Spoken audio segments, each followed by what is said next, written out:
Hello Master Jet, January 2 na po. Wala pa po bang update sa loan extension?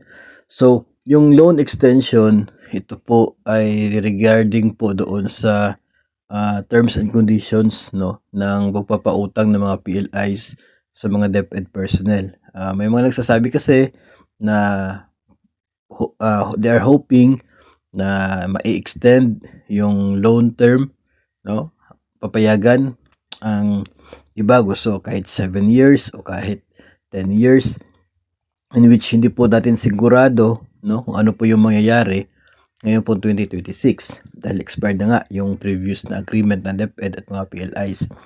So ang masasabi po natin dito, wala pa po tayong working day sa January 2026, sa Lunes pa po yung unang araw ng trabaho, and hindi po natin alam kung sa Lunes ba ay may balita na ilalabas ng DepEd tungkol po dito o kaya ay baka matagalan. But hopefully hindi po, kasi nga ay maraming nag-aabang po dyan and apektado yung mga loan applications natin ngayong 2026 kung wala pong ilalabas na order ang DepEd regarding sa pagbabago sa terms and conditions o kaya ay pag-i-extend doon sa effectivity ng current agreement with the PLIs.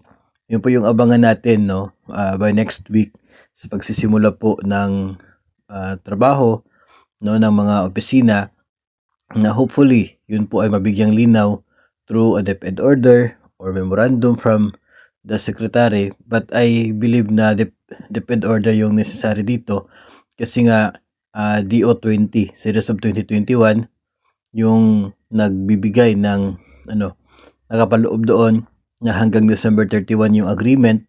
So it means na isa din pong DepEd order ang mag-i-extend po kung sakali man na i-extend yung effectivity nun o kaya ay mayroon pong bagong agreement.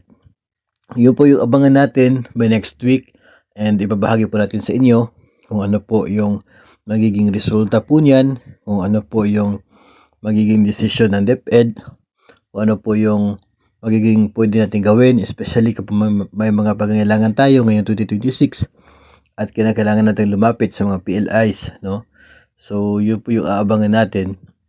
Hindi po tayo sigurado kung ano po yung mangyayari.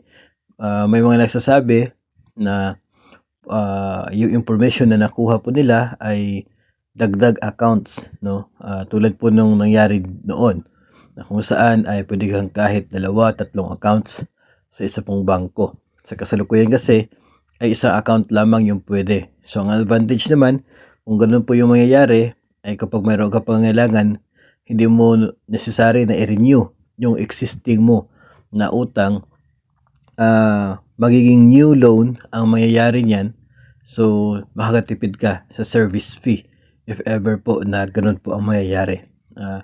Yun po ay ating babantayan at ating pong ibahagi sa inyo the moment na magkakaroon po ng announcement ang Department of Education.